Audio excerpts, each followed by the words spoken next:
Welcome everyone to this month's Esports Speaker Series presented by the University of Kentucky Federal Credit Union. The first Thursday of each month at 4 p.m. we feature researchers, academics, and industry professionals from esports and gaming. Today I'm excited to be joined by Ryan James from Naughty Dog and Julien Benichou from Gen.G. Thank you both so much for being here. Howdy. Hi, thank you for having me. What he said. All right, should we just jump in with the first question? For sure. All right, I got one for you. Ryan, can you describe your role at Naughty Dog for us in the chat? Yes. So I am the lead editor there, which means that I kind of help the game feel like a movie. It doesn't just mean part of that is like being part of editing the cinematics with the moments when you're not playing the actual game itself, when animation and story are taking over entirely. But I also am helping guide all of the people making the gameplay experience feel like it has just the same pacing as an edited movie. So that involves kind of assisting with the timing of voiceover, and the pacing of all of that stuff, and like having conversations sometimes overlap on each other, trying to make it as naturalistic as possible. And to that end, I ended up kind of adding on to my role in doing voiceover direction and eventually some of the writing. Awesome. Okay. How did you get your start being a writer for video games? I mean, like, it's generally, a lot of people always want to work in the video game industry, and there are a lot of different jobs, but I don't think that writer kind of is what first comes to mind. So how did you end up starting? Well, I didn't start as a writer, kind of like I was describing. I did writing on my own externally, but I came into the industry as like a video game tester, and then eventually at the previous company I was at, Pandemic Studios, eventually they knew that I had filmmaking experience and they needed someone to do their little cutscenes on Star Wars Battlefront 2. So I helped make those, and then I kind of ended up doing more stuff for them. And once I switched to Naughty Dog, again, I was helping mostly in an editing capacity initially, and not doing much of the writing that I had done externally other than for my own projects. But when we started to kind of stuff really hit the fan as we were making Last of Us 1, I volunteered to help kind of pick up the slack where we were kind of needed more narrative content to be filled out. And so like the notes and collectibles that you pick up, I helped write some of those. I helped write the multiplayer dialogue for the first Last of Us, and then starting with Uncharted 4 and then Uncharted Lost Legacy, I kind of progressed to writing more of the combat dialogue you hear, which we call systemic, because it's kind of based on the simulation of combat. So there's, if you're going stealth, if you're going loud, etc., there's a lot of systems that are in place that need to respond to what the player is doing. So I helped write a lot of that. And then I Lost Legacy, I was also writing some of the story dialogue for the levels, like the stuff that happens in between the cinematic moments. So the point of all that being that I stumbled into it and was in a place to be able to bring the skill set I had elsewhere to it. I don't think that that's how other people would necessarily do it. There are full-on writing positions that are looked for nowadays in games. And that people who have experience writing in TV and film can kind of come into. So first thing I'll say is I know that right now in the chat is a friend of mine who reads every single note that is in the game that he can find at least. So I personally in The Last of Us 2 read all the notes as well. So great work on those. I thought they were really interesting. But the last point you made kind of leads me into the next part, which is like, what advice would you give to somebody that is like looking to become a writer in the video game industry? Because as you kind of mentioned, you kind of like fell into it and you were writing on the side and it kind of naturally came. But if I'm like, this is a college stream in some ways, and if I'm fresh out of college and I want to be writing on video games, what would you say could be helpful? Well, I think kind of like my story, there is no one path in, but figuring out how to work on your skill set and what makes you unique as a writer is important. So I think it's good to figure out what types of games that you like, whether they are narrative heavy driven or not. If you really, really love playing Candy Crush, you shouldn't be trying to get into the games industry as a writer. But figure out what types of games you like to play and where the narrative lies in those. Also figure out what kind of genres within narrative you like. Do you prefer action? Do you prefer romance? Like, there are games that are doing all of those things. Not all games are just about combat.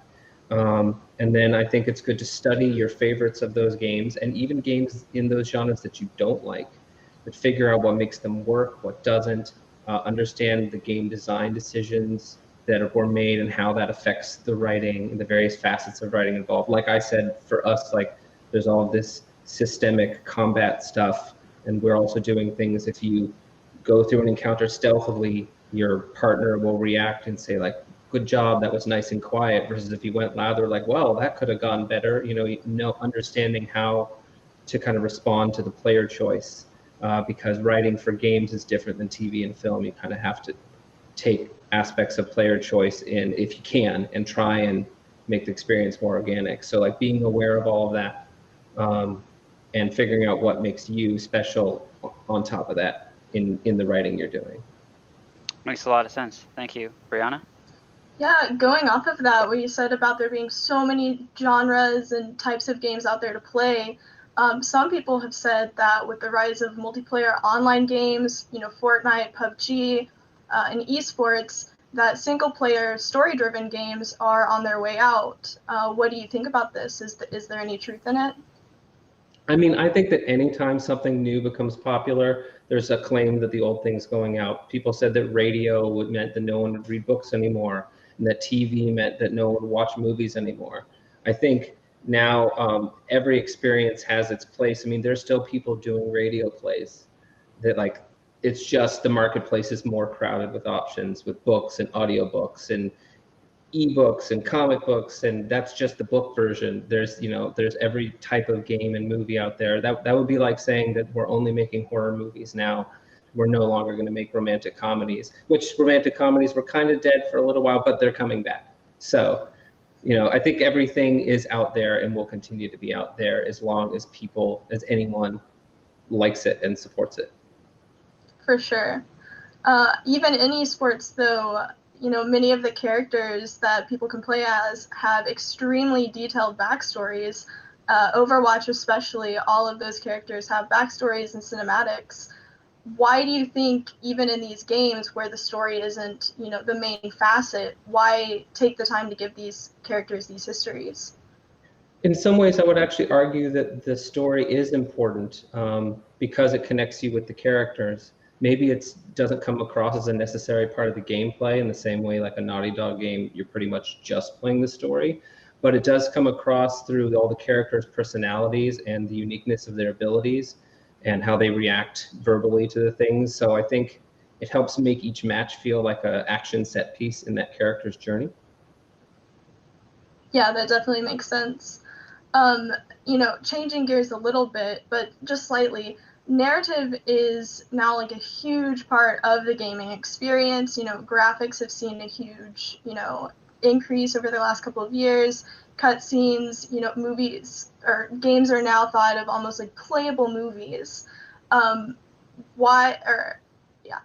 So do you think that, with too many cutscenes or too much time focused on the story, this can disrupt the flow of the game? How do you strike a balance between storytelling and gameplay? Well, I think every studio has their own solution to that. I think at Naughty Dog, what our solution is, or our goal is, to try and keep it, we call it on the stick as much as possible. So whether it be like an action set piece, or even just where you're walking through an area, we want to match the player and the character's emotions as much as possible. Like in terms of gameplay, that would mean like there's a beat in Uncharted 4 where Nathan Drake is kind of abandoned on this seemingly deserted island, and the rain is pouring down, and we want you to feel his exhaustion and how fatigued he is. So eventually we take away your ability to like jump really high because we want you to feel that. And so rather than just have a scene where you're not in control of it and he tries to jump and he falls, we actually want it to be when you press jump, he tries to jump and he falls. And so we try to make that stuff as interactive as we can. And we reserve the cinematics for those emotional beats where the mechanics of the game just don't exist to express that moment, or where we really kind of want to ensure that a certain beat of a narrative plays out a certain way. Also, focusing on player experience, how do you strike a balance between player agency and the story that you want to tell? For example, some games, BioWare, especially with Dragon Age and Mass Effect, the player gets to, make major decisions that affect the way the story ends.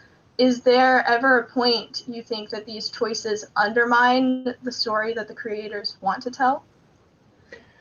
No, I mean, BioWare makes some really, really great games, but I would actually argue those games and even other ones that have a lot of narrative branches in them, like Quantic Dreams, like Heavy Rain and such, they still tell one particular story. They just kind of have either branching endings or branching moments. Like the real difference is the consequences you see in the texture of your interactions with other characters. Like sometimes they like you, sometimes they won't, but in the end, you'll still be faced with the same choices. Once in a while, a character might have been killed off by some choice you made, so they'll put a different character in there, but in the end, the overall beat still remains the same. I haven't played a lot of games that feel so choose your own adventure where there's an entire level or an entire experience that you could have never experienced, because that's a lot of design work that would then kind of get wasted and thrown away, so that you more see the branching endings where like the sum of all of your choices lead to shorter little moments that are kind of the reward for that. I can say, like, for us at Naughty Dog, we want to tell a very specific story, so we don't offer branching narratives, because the stories are motivated by our characters and their choices. So we give players choice on how they play in between those cinematic beats, and kind of try and support how the characters react. Like, again, if you went loud or quiet and stealth, or if you did this thing first before that thing, or the other way around, we try and have those reactions be organic. But to keep things as like naturalistic and subtle as we want to, we try to focus on telling one version of the story so we can put in as much intricacy and detail as possible. Yeah, Naughty Dog especially really focuses in on the characters of their games. Characters in general are hugely important to a story and the reception by the viewer. In games, however, this goes a step further, where the player gets to be or play as this protagonist of the story that's being told. As a writer, how do you try to bring that character to life? Well, I think that this even ties back into your Overwatch question. Like, characters are what make the story, so that is why they kind of try and beef them up.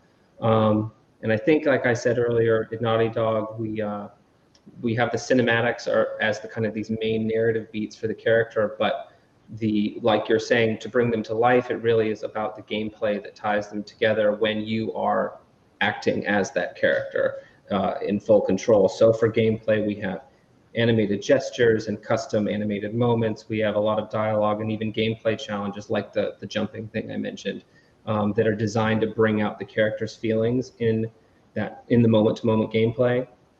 And we try to include in any relevant small moments or interactions that we can shove in there to like keep the story alive and still be responsive to the player's choice.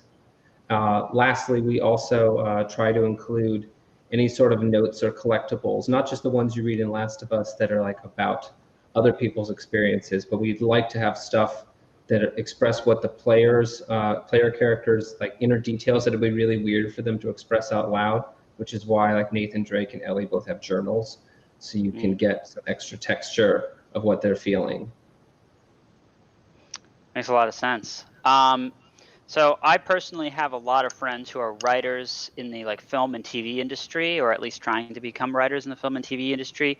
So I kind of understand that process a little bit better. But what I don't really know is like, what is the process like studios take to write a video game? Like, could you describe the process a little bit? Like, and a follow up to that would be, how much gameplay is taken into consideration? So I've only done writing for Naughty Dog, so I can only speak to how we do it. So this isn't just the games industry in general. But for us, the way it really starts is it's an outline and a pitch from the directors. They kind of go and hammer out the main thrust of the story and actually kind of put together a PowerPoint deck presentation with concept art and like walk the whole studio through. This is the story that we're looking to tell. And usually they'll follow up with, and here's some gameplay stuff that design's been working on in parallel. Like, look, we want to try out Nathan Drake having a rope, and we want to have a drivable Jeep, and things like that. And then design and narrative kind of hammer out the actual level beats and figure out like what beats of this story are going to be cinematic and what are going to be the sections of gameplay in between. And then while kind of design goes to hammer away the gameplay sequences that happen in between, narrative starts shooting the motion capture for the cinematics. And we do it a piece at a time. We'll do like the cinematics for 1 or 2 levels, and then we'll start putting those together.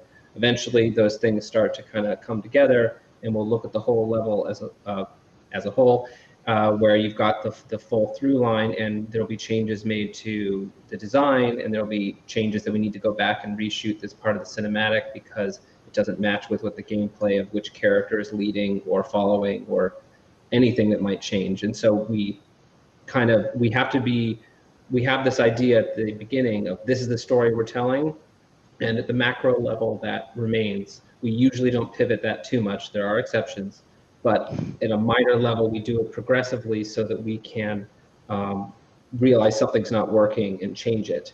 And so by the time we've made most of those changes, not all, unfortunately, most of them, we now know like what the beats are in between these cinematics. And so we review these levels, we write the dialogue that goes in between, we record that at ADR, and then a whole bunch of team of very talented individuals hooks it up, tries to make it work, and then we still realize something's not working, we go back and grab an extra little piece. And in parallel to all of this, there is that systemic dialogue I talked about, which is all of the combat stuff of stealth, combat, a whole bunch of extra lines being like, I wonder what that is, that are super generic that we realize later, oh, we don't have a line for this, and we have this grab bag of stuff. So that's like a completely parallel journey that we are grabbing throughout this whole process of doing all the other stuff I just described, as we're grabbing this mountain of dialogue that we need to play in these various more simulated moments, because it's thousands and thousands of lines. Got it. So as a follow-up to that, and then I'll talk a little bit, I want to talk a little bit more about your process as a writer, but as a follow-up to this, so like for overarching story plot, like how much would that like change throughout that process? Like, do you think that like what you pitched in the beginning is pretty much where you ended up generally? Yeah, it is. It's just certain things will modify if a thing isn't landing or a thing is like missing, like on Uncharted 4, we added the flashbacks to the younger Sam and Nate to kind of give the thing a more flushed out, full pitch. So like the kids weren't in there originally, but the story just needed more scope of their relationship and to connect you to them before you met the adult Sam. And so that went in there to help that was added later, but it didn't really change anything about the main plot. It just, it enhanced it. Or sometimes we'll have moments, I think I spoke about this in my GDC talk in 2017, but like at the end of Last of Us 1, Joel was originally, he carried Ellie, I think he picked up Ellie in a cutscene and left. And then the designer of that level said it would be much better if he carries her like he carried his daughter at the beginning. Like this is sitting right here. We've already set it up. Why are we not paying it off? And we were like, but we shot this scene and it's so good. He's like, but this is more important. And he was absolutely right. So we had to go back and get all the pieces in order to make that part playable. So that's what I mean. It's like the story remained the same, but what we actually gave the player to do on the stick like got enhanced. Yeah, I can remember that exact part. It's sending some shivers down my spine. So talk to me a little bit about your process as a writer, like as kind of some more context, like do you have a means by which you strike inspiration, or like what do you use for inspiration, things like that? Just give the writers in the room some idea about how you go about figuring out what you want to say. Well, it totally depends on the medium you're talking about. Like if it's something I'm writing for myself, I'll probably have some sort of idea that comes to me of like, oh, I've never seen a story that does this, or I've seen a story that does this, but not that. And I'll want to figure out what that is, and it'll be kind of just tooling around in my mind, and I will write myself notes and send myself emails with the same subject line for weeks and months and sometimes years as I slowly just like am putting the thing together or putting together. I'm basically writing myself a bunch of digital post-it notes. And then eventually when I have a window, if I'm like, you know what, I really want to do that story about clowns or whatever it is, like I'll sit down and really kind of look over all my notes and like, oh, well, these 3 ideas are good and I don't know what this one meant, and etc., and kind of put that together. When it comes to the stuff for games, that's much more right now of a kind of reactive thing. So like I said, the game stuff is all about what also, not just the narrative that we've already got laid out, but what is the design. So since I'm not writing cutscenes at the moment, it's all about figuring out that level dialogue in between. So that's kind of chasing the videos we capture at the level to kind of look at the stuff, talk with the narrative leads about what the characters want or feel in these moments, like what moments are defined and what aren't. You know, we need Ellie to understand they need to get down to the street. Can we do that in a way that's not just let's get down to the street, but like that actually has character motivation behind it? At least like Jesse will at least say that with tension in his voice because they just found some dead bodies. So it's not like just let's get down there, but like, oh, we better be careful. Maybe we should just get down, you know, that kind of thing.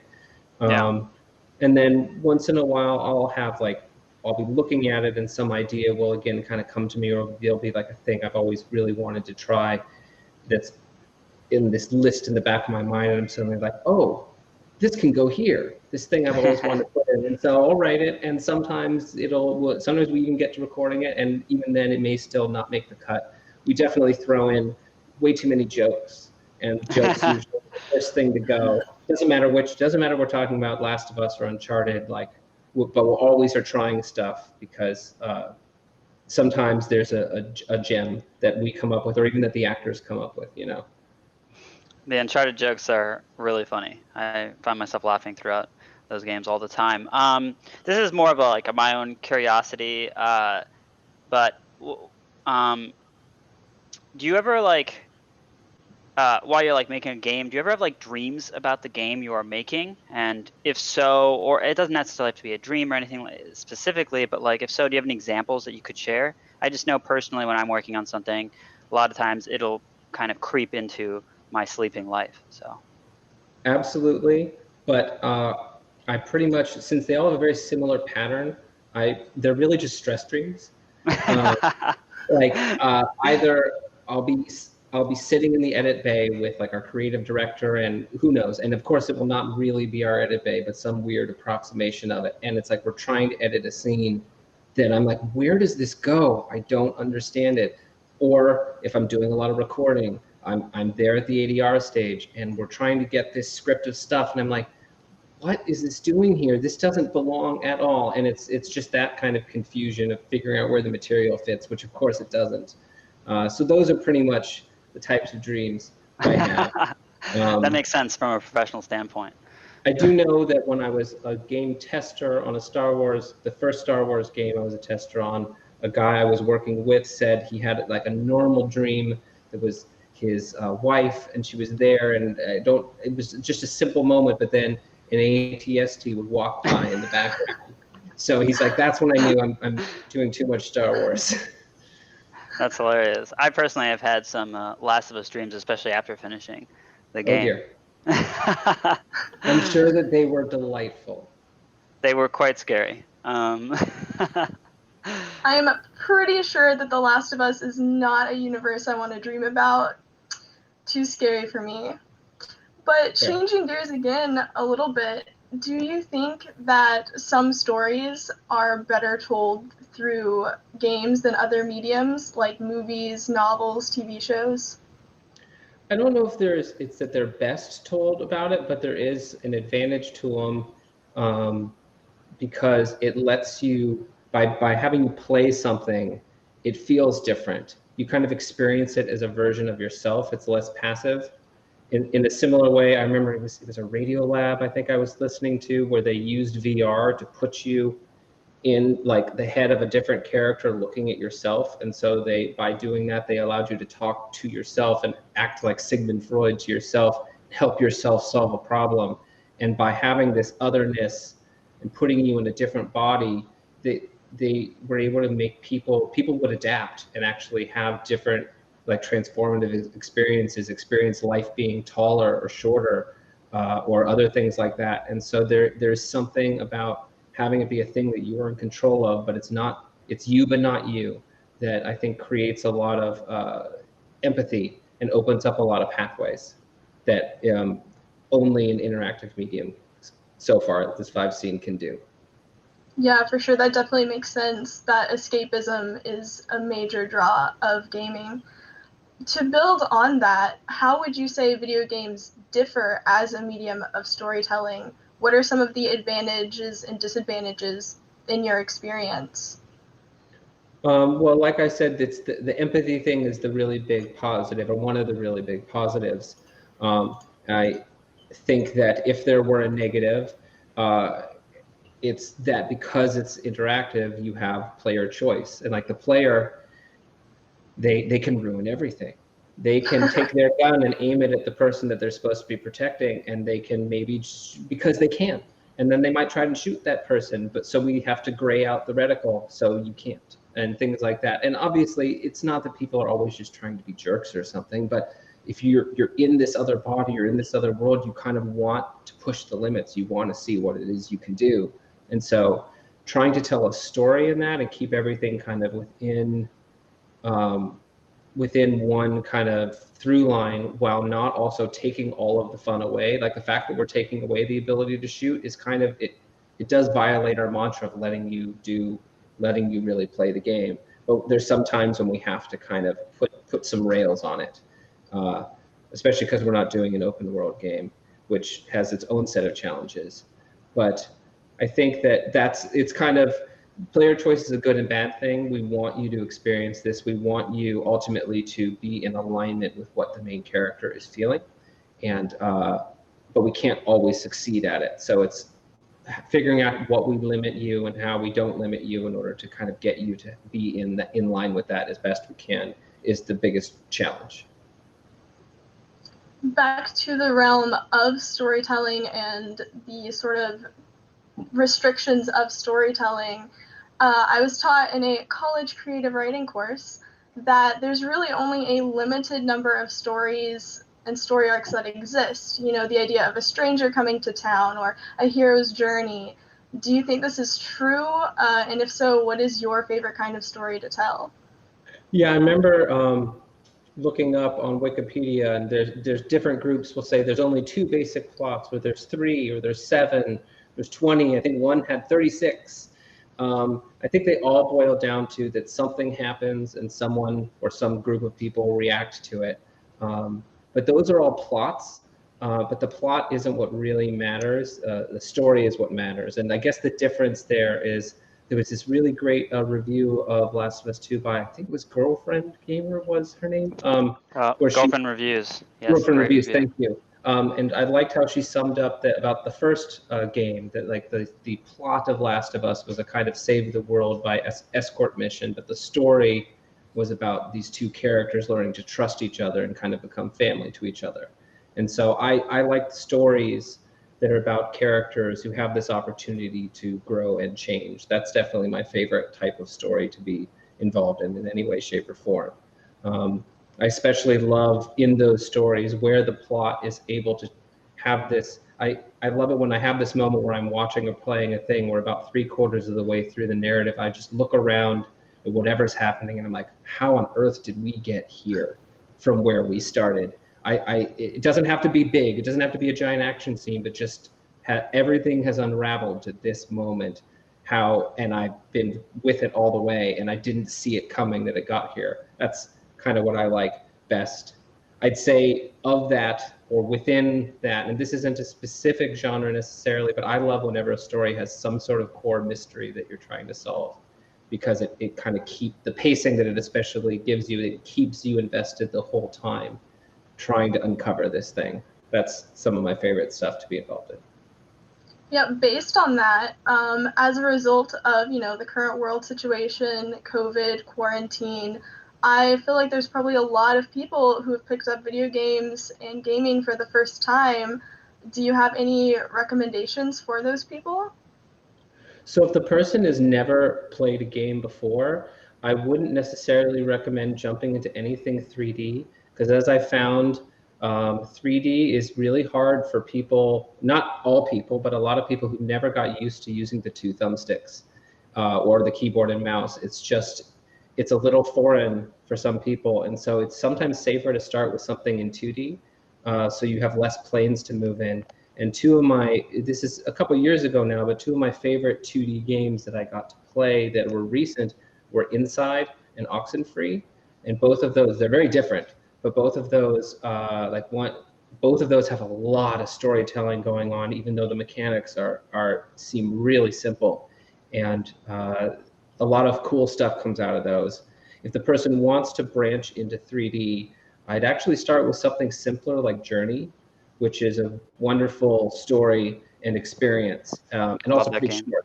Yeah, and one of my all-time favorites for people who've never played 3D games before is actually the puzzle game Portal, because you can go through at your own pace. Yeah, well, but you can go through at your own pace, and you're not being, well, later you're being shot at, but most of the time there's not this high pressure to figure it out the second, so you can really take your time to figure it out and learn the 3D. Once you've done that, once you've made it through Portal, you can do pretty much anything, I think. For sure. I also love Journey. I fall asleep to that soundtrack at least twice a week. It's so good. Good. Based on that, have any stories had an impact on you in the past? A favorite game, a favorite novel or movie? Oh my God, there's too many in every single medium. I'll list a couple and stop me if I'm just rambling on too long. I'd say like my top 5 films are Eternal Sunshine of the Spotless Mind, Fight Club, Out of Sight, Back to the Future, and LA Confidential. 3 TV shows that still stuck with me are The Wire, Firefly, and I have to give a nod to The Simpsons. That was my lifeblood growing up. Comic books.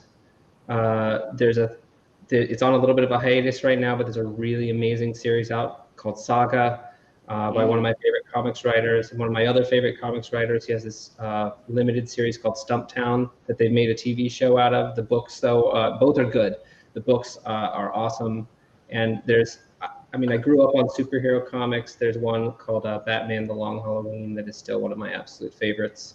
And games is a lot of the typical things. Everyone grew up loving Zelda and Metroid, but I also loved Chrono Trigger, and Soul Reaver was a big one as I was growing up. And there's so many really good ones now that I'll just, well, you know what? I'll also throw in Shadow of the Colossus. That one was huge for me. Love Shadow of the Colossus. Should we, before we get into some of the more personal questions just about what you have planned and stuff like that, should we take a few questions from the chat? Sure, what do you got? Brianna, should I read them? Oh yeah, go for it. Okay. Here's one from, I think it's Ash Maga, but I can't tell. How do you format a script that has player choices on a small level and branching narratives on a larger level when movie-style scripts aren't well suited to branches? Are all possible outcomes and dialogue listed together? It's a pretty complex question. We have not figured out an elegant answer to that yet. We are still trying. It's very hard. One thing to note, and I have some examples of this, if anyone wants to go back and look up the GDC talk I did in 2017 on performances in games, I kind of show a sample of what our scripts look like. They start out written in Final Draft like a typical movie script is, just because it's easier to write that out, but we convert them into an Excel sort of format so that we can kind of have little scene headers that indicate stuff. And so that helps us kind of differentiate, okay, here, and they all have a unique name because everything becomes a unique audio asset that has to play in the game, be scripted up. And so we'll have, you know, something shrine combat end, and then we'll have something shrine combat end stealth is the header. So at least know then that, okay, this beat plays here, or if they did stealthy, it plays here. And so we have these little vignettes that play there that are like that. And we'll usually try and list, you know, what lines chain to what. Since we're not doing an incredibly complicated game like, say, BioWare does, where this line could have 5 different answers usually. I don't know what their solution is for that. I would love to find out what they do, because I think it would still help us in figuring out how we organize things in the future, but I've never gotten to chat with anyone who wrote at BioWare yet. Okay, got it. Here's a question from our producer, Alex. What was the biggest surprise or difference compared to traditional narratives when you wrote for games the first time? I think it wasn't a surprise for me initially. This actually is not the first time. It more came as throughout. Actually, I think it really hit on Uncharted Lost Legacy, is that as design started to be able to support more versions of a player going through like a combat space, we suddenly needed to have subtler moments play while enemies might still be alive. And how on earth do we pull that off? And so as design started to support player choice more and more, like there is a beat in Lost Legacy where you can go to this particular shrine and Chloe gets separated from Nadine and has to kind of crawl around this rock space. But if you left the people alive, by the time you get to the top, we need them to be dead, because for the narrative, they can't be alive anymore. So if you've left them alive and you're crawling around it, we have dialogue of Nadine killing them all, of like shooting at them and Chloe yelling back, "Are you okay?" Nadine's like, "Yeah." And then when you get around, it's all clear and we can continue with the narrative as we need. So things like that, just it's more responding to what design is now trying to accomplish and trying to make that work within the narrative. That's that those challenges just keep getting bigger and bigger. Awesome. Here's one from Deep Erickson. What's your favorite video game that is completely devoid of narrative? Do you write your own narrative while playing it? I don't really play games that don't have a narrative. I'm always just really into the storytelling. Like even, you know, for a while, my wife and I were playing Puzzle Quest, and even that kind of has a narrative to it. Even if it's I go to this area and the monster and I decide to play checkers, you know, it's even that kind of has a story to it. I'll have to think on that. If I think of one that I play that doesn't have a narrative, I'll let you know. Well, I guess you know what? I guess Super Smash Brothers has no narrative to it at all. Well, the story does. I suppose so. He's putting in examples of Minesweeper and Tetris. Okay. Yeah, I was thinking Tetris. Okay. I'm really bad at games that need you to react quickly. So I've played Tetris and I'm not very good at it. But I know, yeah, that doesn't have I never put or ascribed a narrative to it other than I suck. That's funny. So I think you've kind of given a couple examples of this already, but what games to you have like really amazing stories apart from obviously the Naughty Dog games? Any that come to mind really quickly? Because like Journey does have like an awesome kind of story arc, but I don't know, you know, there's not very much dialogue. It does have a narrative, but it's not, I would say, as narrative driven as, you know, like a Last of Us or other games like that. Are there other games of that sort that really speak to you? Well, in the classic game standpoint, I'd really pick out the 3 of the ones I mentioned, which are Chrono Trigger, Soul Reaver, and Shadow of the Colossus. All of those have pretty deep narratives. Even if with Shadow, there's like no dialogue whatsoever. There's a couple bits of, I think, you know, subtitled strange language dialogue, but that's about it. But even that has like a pretty intricate story that it's telling, and kind of this idea of like figuring out who is the real monster here. And certainly Chrono Trigger has this very complex interweaving back and forth time travel story where things you do in the past change the future, which is really cool. Yeah, And yeah. you can't talk about how, like, I loved how Soul Reaver flipped the script on the previous game it came out of, where suddenly you're now fighting the vampires that you played as last time. And it's got this really intricate time travel. That whole series has this really crazy time travel and destiny affected plot. It's got a lot going on. Have there been any kind of more recent titles? Like personally, I really liked the new God of War that came out. I thought had a pretty strong narrative and was interesting character wise. Any kind of games sort of similar like that?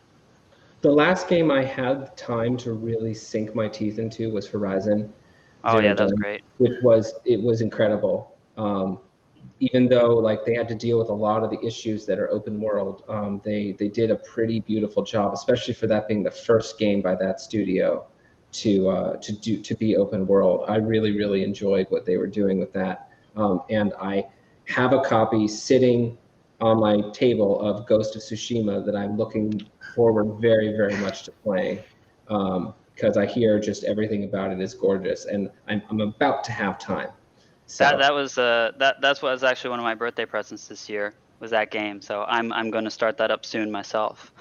I will also say, I should say, like we brought up Mass Effect earlier. The Mass Effect trilogy is a huge one for me as well. I really enjoyed that, and I feel that I have personal relationships and investments in all of those characters, and how my choices came out with who ended up with whom and whatnot definitely are my canon. So like it definitely must have had an effect if that's how strong. Like I'll watch a variant on YouTube of where you're romancing someone else. Out of curiosity, have you ever played Divinity or in a similar vein? It's kind of a D&D-esque type of game. No, I mean I played a bunch of tabletop D&D and White Wolf type games in high school with friends. Like that was a huge part of my storytelling education, if you will. But I Yeah. haven't ever played. Is Divinity a digital game? Yeah, it's on PC. It's pretty much just D&D made into a video game. It's pretty amazing. A lot of dialogue. I mean, every single dialogue you have has a choice, and a lot of times those choices do have effects. You can just kill characters, and then there are just whole parts of the game you cannot play, which is kind of what yeah, they go it's a pretty immersive. It's a pretty amazing. It's a pretty huge game. Check it out sometime. It's pretty interesting. Brianna, do you have any other questions before I go into kind of hearing a little bit more about what Ryan's got coming up? No, go for it. All right. So Ryan, do you find some time to do some writing on the side? I know that you do have some side projects. I do. One thing that I did a long time ago that is sitting there waiting for me to finish is this machinima I did from when I was working on a Star Wars game called A Clone Apart that follows a clone trooper that time travels to the original trilogy era, and hilarity ensues. And we completed one season of it, and I have the footage of the second season, but I haven't recorded the dialogue, and I haven't had the time to edit it because there's just all of that's once I switched to Naughty Dog, just we've been back to back making games. There hasn't been a window for me to properly finish that thing. But I have on the side, like I've written 2 screenplays with my mother, and who's an author. Her name is Siri James, and we actually ended up collaborating on 2 novels together that are actually published. So that's the only real thing that I've really been able to, while working in games, kind of eke out are these 2 books with her so far. Oh, okay, awesome. I know that in the chat, somebody from UK, Heath Price, is just waiting for you to complete the Clone Apart. He's a big Star Wars fan, so I'm waiting too. I'm waiting, I promise. There hasn't been a window. Okay, I guess to close this out, what's next for Ryan James? I mean, you kind of talked about it a little bit, but any big project plans, or are you going straight into the next Naughty Dog game? We're still figuring that out. There is a screenplay that I've had a little bit of time to write a couple scenes here and there over the course of quarantine. It's, again, not enough time to be editing an episode of A Clone Apart, but I've been kind of chipping away at this play because I want to do something different. I'm near the end of that first draft, but I'm also trying to give myself grace to just kind of let this time period be what it is for me and for everyone, because it's hard. It's hard to focus sometimes. Absolutely. I guess out of curiosity, have you ever considered writing like a book or anything along those lines? I know you're talking about like screenplays. Well, like I wrote the book with my mom. There's two of them. Oh yeah, that's right. I'm sorry. And the hard part about books is there's just so many words, and it's really nice. But I really like visual mediums. Like you'll note that even though there were books that I read that were really transformative for me as well, I didn't really list those in my favorites because I prefer stuff with pictures. It's not that I don't like to read. I really like, and I like imagining the things myself. But I really like it when there's an image to go along with it. Like most of my reading nowadays is done with audiobooks, but you don't just jump in to make the audiobook. You first have to write the thing. So what I do like about screenplays or even comic book scripts is A, the visual medium, and B, therefore there's less words you have to write to get the thing across, and so you can get it a little faster. With the limited time I have, that's probably why. All right. Well, thank you both so much for being here. Ryan, definitely keep us updated on the Clone Apart. I will be waiting with bated breath. Any closing statements from either of you? Just thanks for having me. This was awesome. Yeah, it was super fun. All right, well, everyone, tune in October 1st at 4 p.m. for the next Esports Speaker Series presented by the University of Kentucky Federal Credit Union. Thank you.